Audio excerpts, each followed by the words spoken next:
And you would think, well, who would be opposed to protecting healthcare workers? And no one's opposed to protecting healthcare workers, but there's costs involved, right? Welcome to the Built on Results podcast, a series of conversations about the issues, the advocacy, and the wins on behalf of emergency physicians. Dr. Jeff Rabrich is an emergency physician in the Hudson Valley, just outside New York City. He's also president of the New York chapter of the American College of Emergency Physicians.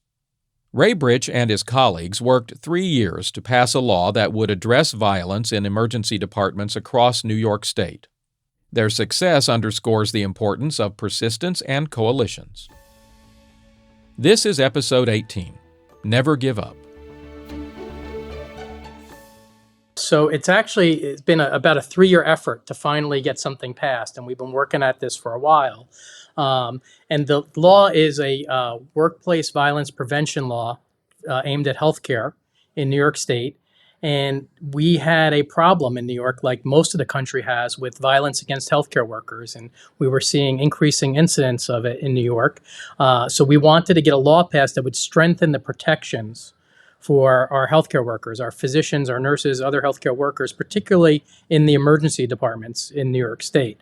So we were successful this year in finally getting a bill passed that the governor did sign, and it will actually go into effect this September. Currently, they're working on regulations for this. So what's in the law? Can you tell us what it does? What the law does, it basically does a few things for us.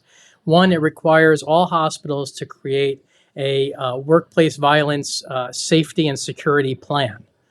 And in that plan, it has to comply with regulatory agencies like the Joint Commission, CMS, which have a requirement for it. But specifically, this legislation requires those hospitals to involve frontline healthcare workers in that plan. And for our hospitals that have collective bargaining units, such as nursing unions and so forth, they must involve them as well in review and creation of the plan and seek input from all those stakeholders to determine if the plan meets the needs of the hospital and the healthcare workers. Another thing that it will do for us is that it requires, if you're in a city with a population of 1 million or more, so basically New York City in our state, you have to have at all times an off-duty police officer or a trained security officer present in the emergency department, which is very important, right, to ensure that there's immediate response available to protect the staff.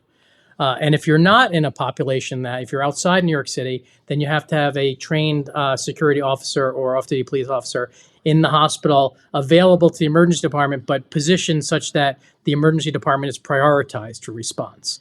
So we felt that was a strong piece of the legislation as well. And the final piece of it is that there's internal reporting requirements to the Department of Health regarding incidents of workplace violence. And if the hospital has a high incidence of violence or has a need, the health commissioner can enforce the higher standard, the New York City standard, greater than 1 million, on any hospital if they feel, in reviewing the data and the reporting, that the hospital needs enhanced security. The commissioner can force that upon those institutions. So we felt that this was, really, not everything you would want, right, but a pretty strong bill. You said it took 3 years to get the bill passed. Were you running it every year? Yeah. So the bill never really got out of committee the first couple of years in one of the houses in the assembly because there was opposition. And you would think, well, who would be opposed to protecting healthcare workers? And no one's opposed to protecting healthcare workers, but there's costs involved, right? So, whether that's cost for weapon detection, security guard, so hospital associations and other organizations had concerns about having to implement standards that, may be cost prohibitive, particularly for smaller, community access or rural access hospitals in the state that may not have the means to be able to provide this. So what was finally successful was we got a coalition together of ourselves and some of the nursing associations in New York, as well as meeting with the hospital associations and getting them on board with what we were proposing to at least, reach an agreement where they could remain neutral on it, and not oppose it. So that's why I say, you don't get everything you want, but you get, what you can get, and then you you come back and negotiate for more. Like, for example, in the future, we'd like to see mandatory weapons detection screening at every hospital, right? But that has a cost to it, and not every hospital can afford that, right away, especially if they're a very small, critical access hospital. So we'll continue to negotiate those points and discuss with, our counterparts from the Hospital Association and other organizations, and see if we can continue to get stronger legislation passed in the future as we move forward. But I think what made this finally successful was being able to sit down with all the stakeholders and get to a place that everyone could agree on, as a minimum standard. How bad is the violence in EDs in New York?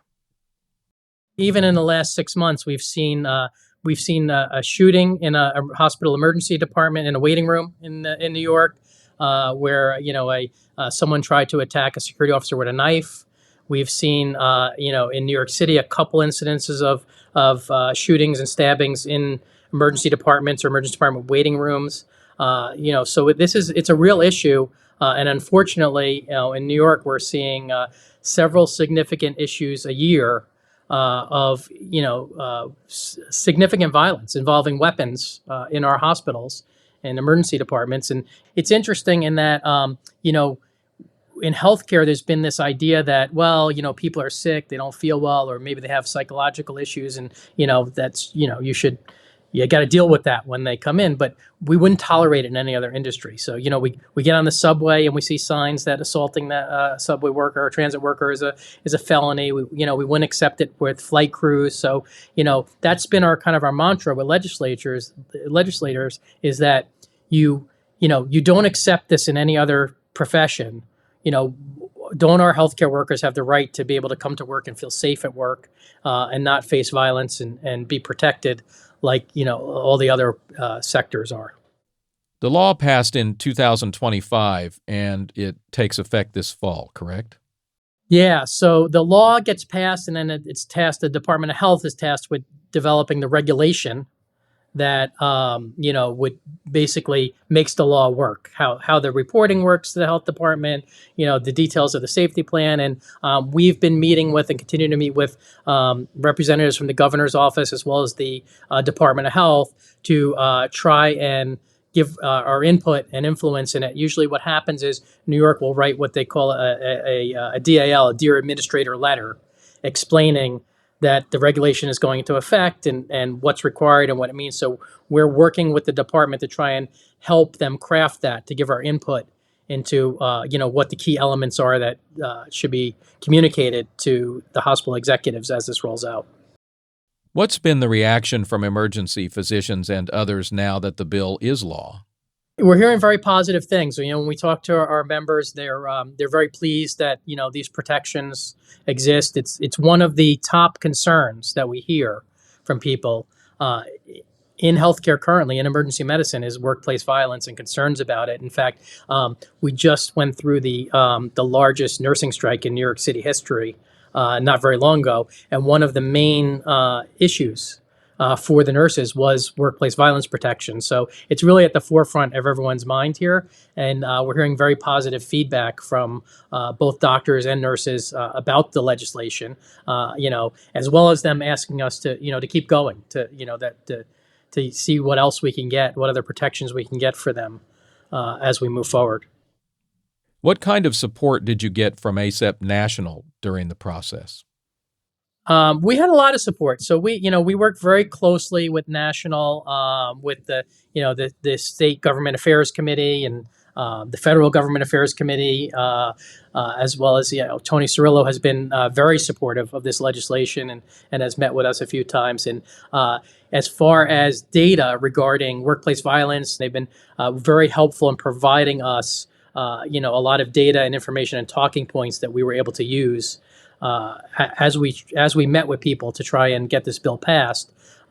They were there for us in support, as well as keeping us apprised of what other states were doing and what other states were able to get passed for workplace violence protections in their states, and as far as like model legislation to work off of and those type of things. Do you think your experience could encourage other states looking to do the same thing? Yeah, I do. Absolutely. I think, oftentimes when you start this, when we started this a few years ago, you look at it as it's a daunting project, right? We're never, we have all these people who are going to oppose it. It's hard to get it through, but it's not. You got to start somewhere. And, I feel that this should be encouragement, right? Build your coalition, work towards getting the legislation passed. And, other chapters are here to help you. And, every chapter executive that I've dealt with and chapter leader, has been very supportive. If they've been there before us, and whether it's workplace violence or some other issue, most are very happy to share their process, kind of what worked for them, what didn't work, and copies of their model legislation. So I would say it should be encouraging to other chapters to move forward with workplace violence protections. I think it's one of the most important things we can do for our members, and we're here to help any chapter that is interested in talking to us. For the last 18 days, we've featured a different story about the work of ACEP and its chapters. We've talked about advocacy wins and work still underway to make sure you can do your job. You can listen to these conversations and read more about ACEP's work on the issues important to emergency physicians by clicking the links in the show notes of each episode. There's also a website, acep.org/results. You can listen and find this information there as well. Going forward, this is the place to listen for the latest updates about ACEP's advocacy work. Anytime there's a development or a win to share, you'll find it here. The best way to stay up to date is to follow the Built on Results podcast on your favorite podcast player. Apple, Spotify, and Amazon are the top channels, but there are more than 150, so you can take your pick. We're on all of them. Thank you for listening to the Built on Results podcast, a production of the American College of Emergency Physicians. We're back every time there's news to share. Until then, have a great day.